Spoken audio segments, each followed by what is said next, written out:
Hi, I'm Robyn and I run the indie dye business Workplay Knit, where I sell hand-dyed yarn that I've dyed starting from blank skeins.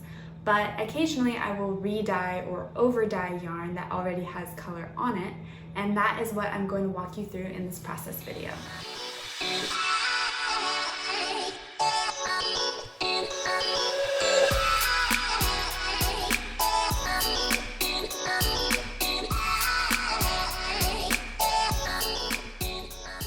So these are the two skeins I'm going to over-dye in this video, and there's nothing wrong with them. They just sat in my shop for a while, and I decided to pull them for two reasons. One, they have been up in my shop for long enough that they no longer really match anything else I have in stock.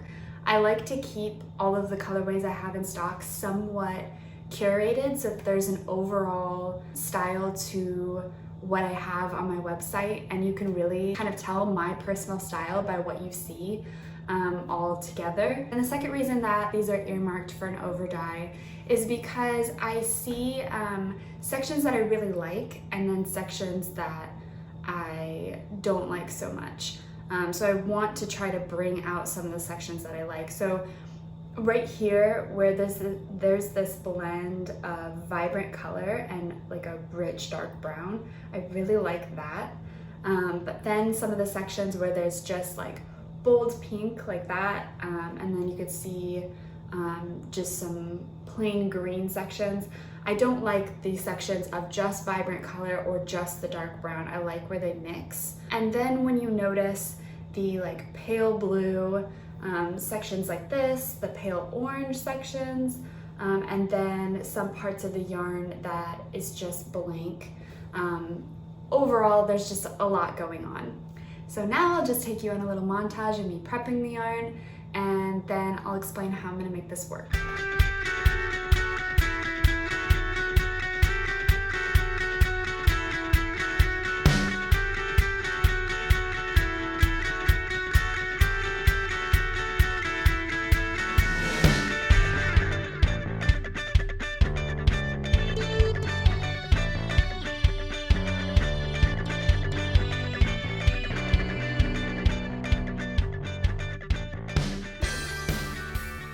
Okay, so I have a plan, and my plan is speckles only. So if you're here to see a different dye technique or like a pour-on video, I'm sorry.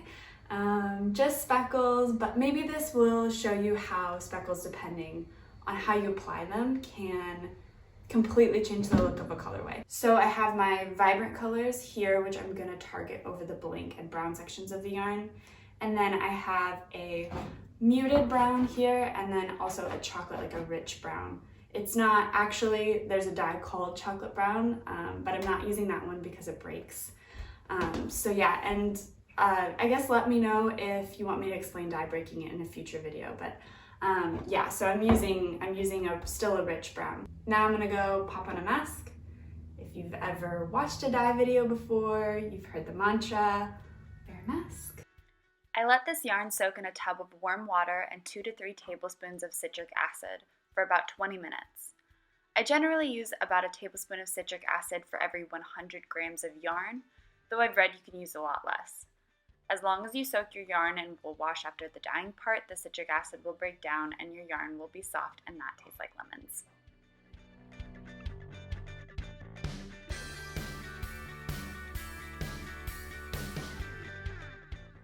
I'll be using a shallow pan with a little bit of water to heat the yarn while I speckle, and I noticed that there wasn't enough water in the pan to keep my yarn from burning, so I added a bit more. I'll have this on the lowest heat setting while I dye. I'm going to give this a few minutes to heat up, so when the dye powder hits the yarn, it will set quickly.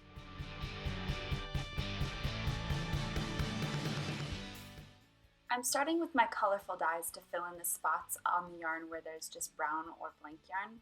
But I'm going in with peach first because it's the calmest of the 3 vibrant dyes I'm using. I would always recommend starting small and working your way to the more intense dyes because it's easier to make mistakes with those.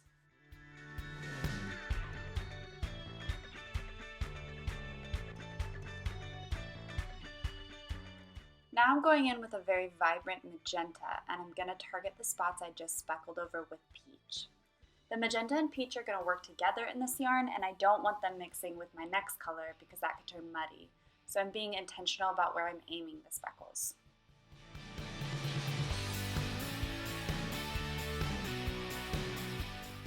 After dyeing with the pinks, I'm going to go over everything that I just went over with the rich chocolate brown, because I want the blend of vibrant color and brown. I'm going to have to repeat this process when I add the forest green, so maybe I could have just done the brown all at the end, but this is the way I did it. And finally, I'll use the forest green and make sure to hit only the sections I didn't get pink on. I actually decided not to use any of the muted brown because I have so many colors going on in here that there are bound to be colors on the opposite sides of the color wheel that will blend together and create a muddy muted brown. So I don't want to add more than I already have of that. Usually I'd also flip these skeins, but because they're so spread out in the pan, since I only have 2 of them, normally I have 4, I think I got most of the yarn. There's going to be sections on the back that I didn't get with the speckles, but since I'm just using the same colors I had before, I don't think it's going to make a huge difference. I'm done speckling, so I'm going to cover the pan and let the steam set the speckles. And then later, probably 20 minutes of having this yarn on the lowest heat setting, I'm going to uncover the pan and let it cool completely to room temperature. And then I'll get on with washing and rinsing the yarn out.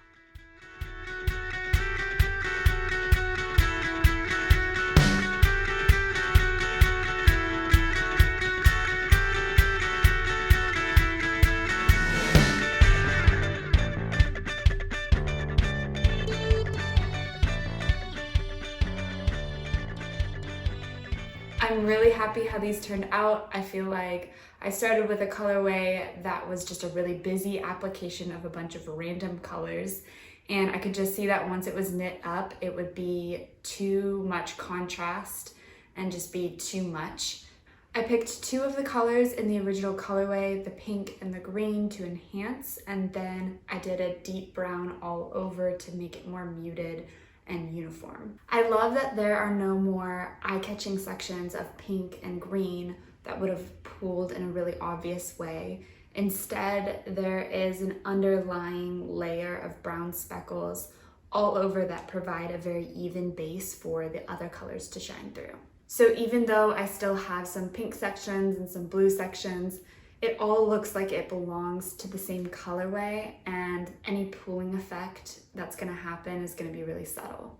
What I would love to do with this kind of colorway is actually pair it up with a semi-solid or a lightly speckled one in a colorway project, and then have that one be the main color, and then see this one broken up in whatever colorway motif was in that pattern. This is just totally my opinion, but I really like to see in my color work projects the contrast color be something that is still fairly consistent, because I want to see the color work design. I don't want to just focus on the yarn or have the design hide behind how busy the yarn is.